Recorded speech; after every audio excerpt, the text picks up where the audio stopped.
What's up everybody? GenExDividendInvestor here.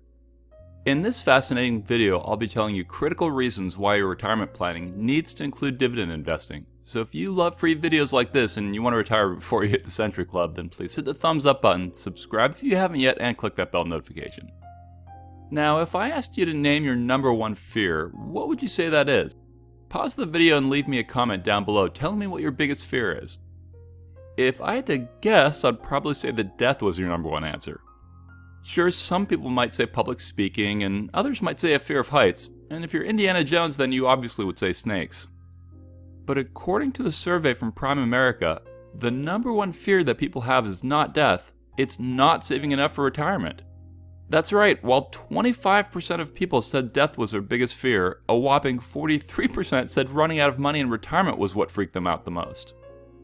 Now, the cynic in me says, okay, Primerica is a financial company, so no wonder that a lack of finances was what they said was number one. But regardless, I think it's fair to say that worrying about retirement is something that most people do. In fact, only 24% of people responded that they think they're saving enough to be able to retire comfortably. The fear of running out of money is pervasive in the US, which isn't surprising since the National Bureau of Economic Research found that 46% of older adults died with less than $10,000 in financial assets. So what are some of the reasons people are worrying about running out of money in retirement? Well, on average, people's wages are going up slower than their expenses are going up. Costs for things like healthcare, education, insurance, and other normal expenses are skyrocketing. If you look at the last 25 years or so, inflation has grown around 140%, whereas the median annual US income only increased 18%. The cost to attend a university has gone up, on average, 8 times more than wages have. The proportion of people's income going towards insurance nearly tripled since 1999. Now people spend 8% of their wages on healthcare versus 5% 50 years ago, which means they're paying 60% more for healthcare now. In the last 50 years, people's lifespan has increased about 10% as technology and health awareness improves. Also, per Gallup, while many young people think they'll retire early, as those young people get into their 30s, their optimism wanes as the realities of life catches up with them. So what does all that mean for retirement? Well, it means that most people are now having to work longer before retiring.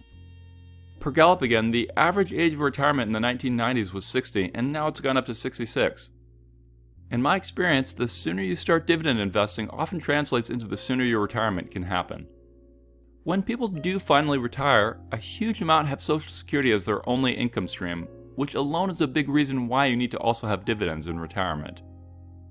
Unfortunately, sometimes people are forced into retirement before they're ready for it. Common reasons for that include unforeseen health issues or maybe unexpected layoffs or whatever. Early forced retirement usually means less or no income coming in for people who rely on Social Security, thus that's another reason why your retirement needs a dividend income stream.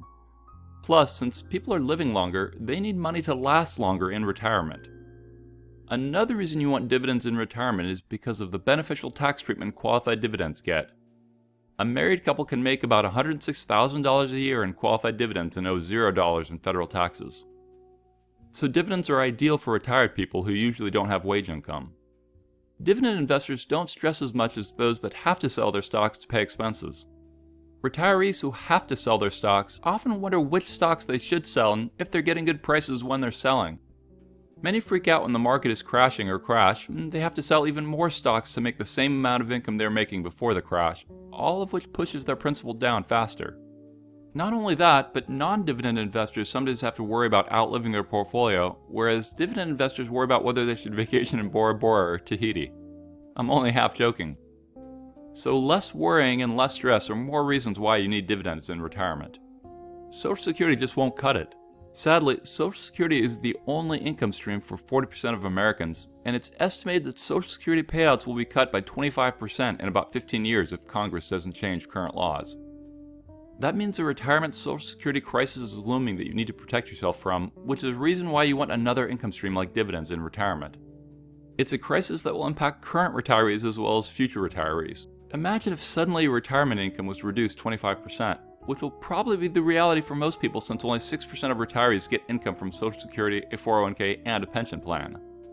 Speaking of pension plans, in 1960 about half of private sector employees had pension plans, versus now where only a handful of businesses offer them. That's another reason why you need dividends in retirement, i.e. to replace the pension plan that previous generations got the benefit of. The sad part is that nearly every state is facing a pension shortfall. Right now, the typical state has enough money to pay only 70% of the pension that people are effectively promised. So, pension shortfalls will further enable a retirement crisis. Pensions in general are underfunded by multiple trillions of dollars, which itself can further trickle out and impact you in the financial markets. Not only can dividends become your new pension plan, but I'd argue that many aspects of dividends are actually better than pension plans because you have more control of them and because your dividend hikes means your payouts tend to trend up over time, whereas many pension plans don't increase with inflation. Not only that, but your dividends can remain in your family for generations paying out, whereas pension plans often don't have that same ability. A 2019 Employee Benefit Research Institute found that 40% of all U.S. households where the head of household is between 35 to 64 are expected to run short of money in retirement. The TLDR on all of this is that on average, costs are going up faster than wages, people are living longer, are having to work longer at jobs that no longer provide pension plans, and thus people are running out of money in retirement faster, a retirement which will be materially impacted if you only have Social Security. There is another reality in retirement, which is that most people underestimate the amount of money they will need. Many people don't think that they will need to spend money on assisted living, which is very costly, so again, dividends can help. So this all might sound pretty grim. But, and there is a big but, the good news is that a huge difference between you and most people out there is that you're watching this video, which tells me that you're actively learning how to improve your financial future, and that alone increases the odds of you having better outcomes. It also tells me that you're probably already investing in dividend stocks, which is obviously another plus for you. If you're new to my channel, then I recommend that you peruse my older videos, as there's a plethora of valuable information in them. One of the favorites is a recent one I did called What I Learned Living on Dividends for 1 Year, as dividends are paying all my bills now and enabled me to retire in my 40s. Another good one to watch is Are Dividend Stocks Better?, where I give you data to explain why I focus my investments on great dividend companies. And if you're scared of a market crash hitting us, then watch my video called Why Dividend Snowballs Love Stock Crashes. All of those videos explain more reasons why you'll want dividends in retirement. Anyways, as I mentioned, costs are trending up. Healthcare has gotten so expensive that some people in the US can't afford to get the medical attention they need. Having a dividend income stream in retirement might literally provide you the healthcare money you need to save your life. Dramatic? Sure. But I'm trying to really make the point that dividends should be part of your retirement. The reality is that inflation will keep eating away at the buying power of your money. You have to have income that grows faster than inflation. Right now, lots of people are understandably freaking out about us being at 6% or 7% inflation. But if you have a quality dividend portfolio where your dividend hikes go up faster than inflation does, then your buying power will continue to get better as time goes on. If you've watched some of my videos, you would know that my dividend portfolio's average weighted dividend CAGR is close to 8%. Sure, there may be times when inflation spikes up higher than my portfolio's dividend CAGR. There is no guarantee that my dividend income will keep growing as fast as it has historically. But regardless, you need dividends in your retirement to increase your buying power faster than inflation erodes it. Times are tough for people. A TD Ameritrade survey showed that 44% of Americans ages 40 to 79 have taken money out of a retirement plan because they needed the cash sooner than they anticipated. A better plan than withdrawing early from your retirement accounts is to have dividends flowing into a taxable account so that you can use that money and ultimately leave your retirement accounts alone. So get those dividends in both taxable accounts and in retirement accounts. But what should you do if you haven't retired yet but you fear that you might run out of money in retirement? Well, start with creating a plan. First, create a budget and get a handle on your money right now. Understand what bills you have, their trended amounts, all that. If you've not done this, you might be surprised at how much you spend on certain things. Once you have a document which shows what bills are being paid and such on a recurring basis, then keep maintaining it going forward. You should know that your Netflix bill shows up between the 4th and 7th of each month and it costs you $13.99 or whatever. Use Google to research other common expenses people have in their budgets to see if you're missing something. Review all the money that's coming out of your checking accounts as well as what's been going on your credit cards for the last year. Learn about the FIRE movement. Become someone who lives frugally. Buy a cheap, safe car when you need a new one, even if you can afford that Mercedes or BMW or whatever. Instead of getting that bigger house, stay where you are. Get rid of any recurring subscriptions that you don't have to have. Maybe consider downsizing your housing. Buy food in bulk. Having dividends could help pay for all that stuff. Beyond cutting expenses, also look to drive up your income at work. Look for opportunities to grow. Maybe now is the right time to ask for a promotion or raise. The market is super hot and you might have more sway than you realize. Don't look to take advantage of your work, just look to get what you feel is merited. Also, make sure to keep learning new skills. It's easy to rest on your laurels and not push yourself to learn more, but keep learning. Maybe you can volunteer to take on extra work or to help other departments. Like maybe you don't know anything about sales, so you could ask your boss if you could start shadowing a salesperson or someone in marketing or whatever. Whatever you do, be smart.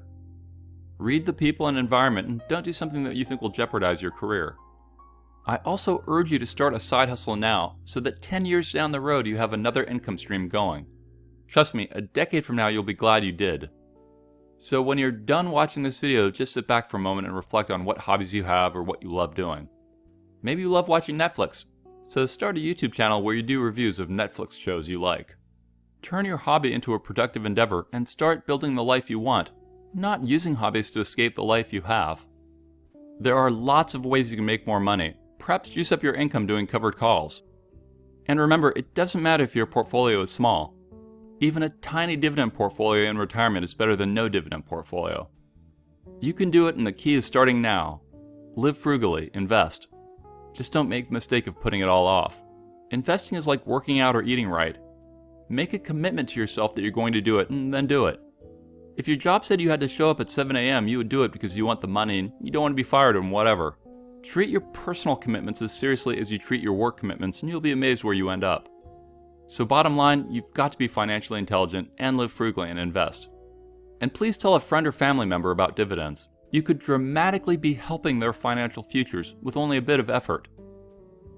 Also invite them to join my free Dividend Discord chat server, which has thousands of dividend investors on it and is growing all the time. Finally, please hit the thumbs up button, subscribe if you haven't yet, and click that bell notification. Thanks for watching, stay positive, and I'll talk to you again real soon. I am not a financial advisor, and these videos are for entertainment, inspiration, and educational purposes only. Investing of any kind involves risk. I am only sharing my opinion with no guarantee of gains or losses on investments.